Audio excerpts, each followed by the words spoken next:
Good afternoon everybody, welcome to another Transformers review. This is Graham, and I'd just like to say a quick thank you to the 26 subscribers that I've got. More than I thought I would get, to be honest, but thank you anyway. Let's hope I'll get many more. Right, on to this review, and today I'm going to be reviewing the Generation 2 unreleased MEGATRON and STARSCREAM Advanced Tactical Bomber. Now then, let's bring on the figure. Oh, there we go, it's already fallen apart on me. Let me just put STARSCREAM back in the back. Right, this is him. Now then, like I say, he is a stealth bomber, and this looks absolutely great. What can I say about this figure? He just looks wonderful. I mean, he's got this big fuck-off Gatling gun just sitting under there, and like I say, I've got all the missiles, and you can pop them in, and they will fire out with some good force. I'm not going to do it because I've tried to do this review 2 or 3 times already, and I couldn't get it to fire every time, so I'm not going to bother. Right, you can also put the missiles in these little holes on the side of his wings. Let me see if I can get one of these in. Like so, and they will stay in like that. There we go, it's a nice little missile. So you put the thing on and drops it down like a bomb, and it just falls on the floor, which is brilliant. Like so, we put that over there. And like I say, so you can do carpet bombings, you can do flyby bombings, and it can take people out with this giant Gatling gun. He's got nice little landing gears just under there, so he can land and everything. He looks absolutely brilliant. Right, now then, there we go. I'm going to separate these 2 jets. There we go. He is supposed to click into place, but on this one he doesn't click into place too well, and it usually just ends up spring loading the spring loading the wings up all the time, and it's a bit irritating. So I just usually have him just sit in the back. Anyway, right, this is Starscream. He is a nice little sleek sort of jet. I'm not totally sure if he's based on a real jet, but I don't think so. But if anyone knows out there, I'm sure they'll tell me. Like I say, he looks pretty good. I really like him. He looks kind of like a Firefox. I don't remember that old 80s film or 70s film with bloody Clint Eastwood in it. Kind of looks like that in a tiny way, maybe, at the back there. Anyway, but that's what it reminds me of. Like I say, he's quite like a sleek little jet. Anyway, right, we're going to take these side missiles off, cannons off, what you want to call them. We're going to transform this guy. Right, let me take his feet out and just simply bend this all the way down into place, separate the feet, like so. Well, there we go. Now then, what do we do next? We just put all that 180, push the little arms all the way through, like so, and into place, flip the little wings out. Now then, what do we do next? We separate this, like that, then we take that, bend that there, and it does click into place at the back there, and we flip those just forward a little bit, and that is Starscream in his robot mode. It is a heavily articulated mode. He'll move at the elbows, the shoulders, the knees, the waist, everywhere. I mean, you can do him in loads of decent positions. I haven't got time to go through them at the minute, so I want to move on. Like I say, you can put guns in his hands, and he looks amazing. You can swivel the head and everything. He is brilliant. Anyway, right, I'm going to put him to one side. I'm going to move on to the main Megatron jet.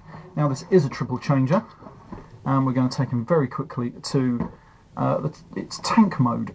Now then, first of all, we are going to, I'm going to start this way actually, and I believe, push that little button at the back there. That flips around the tank treads on both sides. I'm just going to leave this one out of camera view.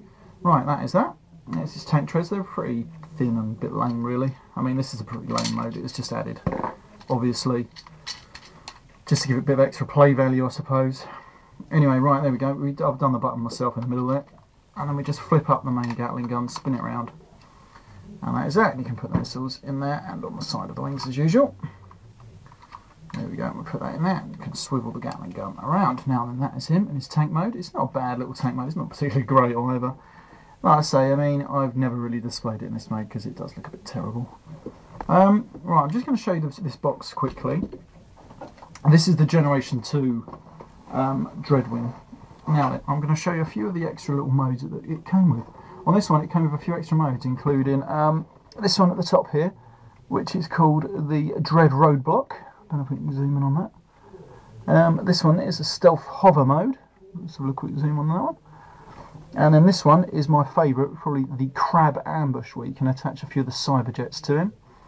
Like I said, we have a quick front of the box. That looks pretty good as well. Nice computer generated image there. Might put that to one side. Like I say, so I don't know why it was never incorporated into any of the other versions of this release of the toy, but it's just on that one it had those extra pictures of different other modes. They're not really other modes, they were just sort of like positions that you could put him into, really. Anyway, right, we're going to take that out. We're going to take this fella to robot mode. Right, we flip back the landing, the tank treads. Now then we pull these down and go up to the back, held on by a nice little snug post. Now we're going to turn this fella up like that, and we're going to push in these bits. Oh no, I need to. I always seem to forget this. Oh, this is right, because I don't really transform this very much at all.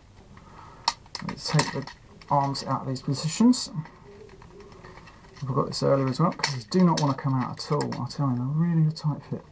And I'm going to do this mostly off camera, but we've got to swivel the cannon up and around inside. We swivel it up like that. We bend this forward. The cannon will then move up into place on his back. Put that little bit back. Now then, that will allow the legs to clip into place where I said. There we go, and they snap nice firmly into place. Either that or breaking it, one of the two. Right, and there we go, there we go.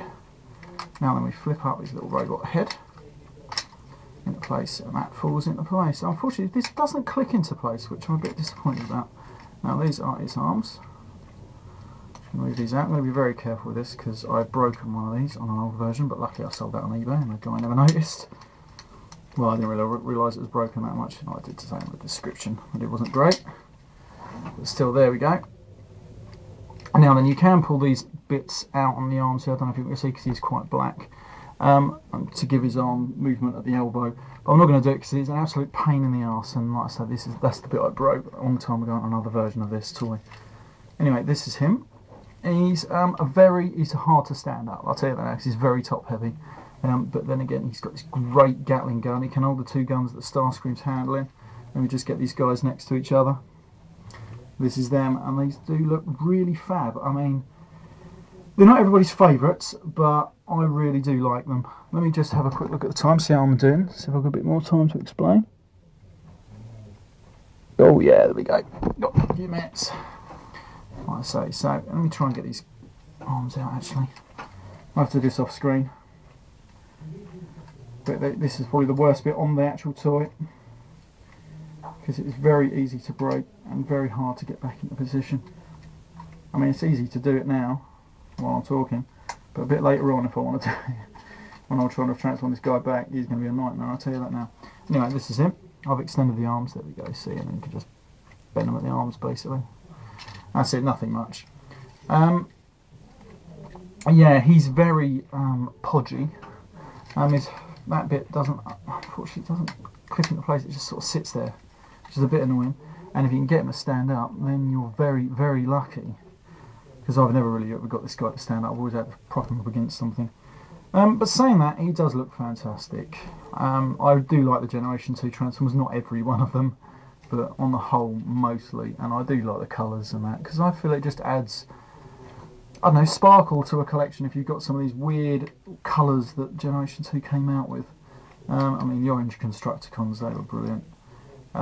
Even the Generation 2 Combaticons and the Generation 2 Aerial Bots, I mean, they look really garish in their colours, but they just, to me, they look fab. I just can't fault them. Anyway, this is him. And he's pretty good too. I mean, I like this fella. I mean, let's put a few of the missiles in quickly. If we can get them in there. There we go. Let's get 2 of these in. Like I was saying, he's armed. He's pretty heavily armed.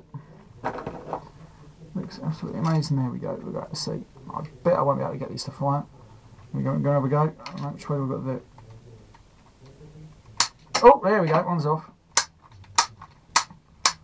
Oh, there goes another. That'll do. Anyway, right. This has been Graham. I hope you like this review.